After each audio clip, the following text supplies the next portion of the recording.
আসসালামু আলাইকুম রহমতুল্লাহি ওয়া বারাকাতুহু।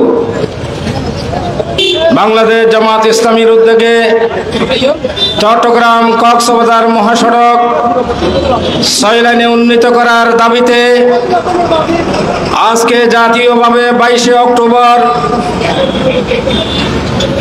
নিরাপদ মহাসড়কের যে জাতীয় আজকে দিবস, এই দিবসে আজকে লোহাগাড়া সাতকানিয়া সহ দক্ষিণ চট্টগ্রামের জনগণের প্রাণের দাবি চট্টগ্রাম কক্সবাজার মহাসড়ক 6 লাইনে উন্নীত করার আজকের এই জামাত ইসলামীর উদ্যোগে মানববন্ধনের সম্মানিত প্রধান অতিথি লোহাগাড়া সাতকানিয়া তথা আরাকান সড়ক 6 লাইনে উন্নীত করার এই জাতীয় দাবির প্রাণ পুরুষ লোহাগাড়া সাতকানিয়ার নয়নমণি জাতীয় সংসদের বারবার নির্বাচিত সদস্য জননেতা আলহাজ শাহজাহান চৌধুরী আজকে উপস্থিত হয়েছেন।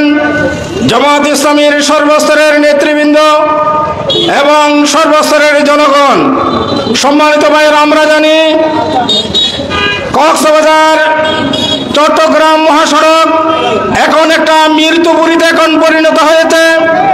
সারা বাংলাদেশের গাড়িগুলো, পর্যটকরা কক্সবাজারকে সামনে নিয়ে প্রতিনিয়ত এখানে তাদের যাতায়াত এবং ভ্রমণের জন্য তারা আসে, কিন্তু রাস্তাটা সংকীর্ণ এবং ছোট হওয়ার কারণে দীর্ঘদিন পর্যন্ত এলাকার জনগণ সরকারের কাছে বারবার দাবি উপস্থাপন করে আসছে চট্টগ্রাম কক্সবাজার মহাসড়ককে 6 লাইনে উন্নীত করা, কিন্তু বিভিন্ন অজুহাতে এখনো পর্যন্ত সরকার এই 6 লাইনে উন্নীত করার জন্য বাস্তব কোনো পদক্ষেপ গ্রহণ করেনি।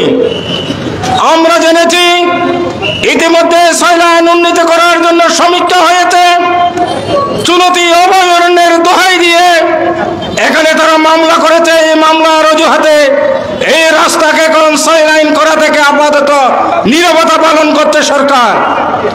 আমরা সরকারের সর্বোচ্চ মহলের কাছে বিনীত আবেদন জানাতে চাই, দক্ষিণ চট্টগ্রামের প্রাণ কেন্দ্র লোহাগাড়ার পক্ষ থেকে আমরা দাবি জানাতে চাই, চট্টগ্রাম কক্সবাজার মহাসড়ককে অতি সত্বর 6 লাইনে উন্নীত করার জন্য একনেকের মধ্যে বাজেট পাস করে অতি দ্রুততার সাথে যাতে তার কাজ শুরু করা যায়।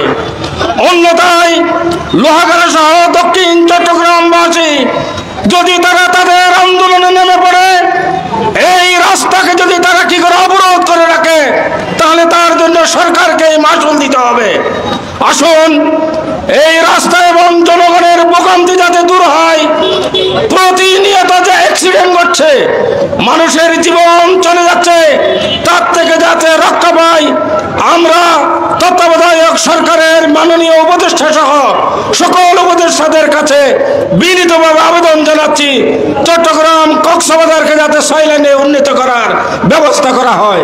পরিশেষে এই 6 লাইন উন্নীত করার আন্দোলনকে আরো বেগবান করার জন্য সকলের কাছে উদাত্ত আহ্বান জানিয়ে আমি আমার বক্তব্য শেষ করছি। আসসালামু আলাইকুম ওয়া রাহমাতুল্লাহ।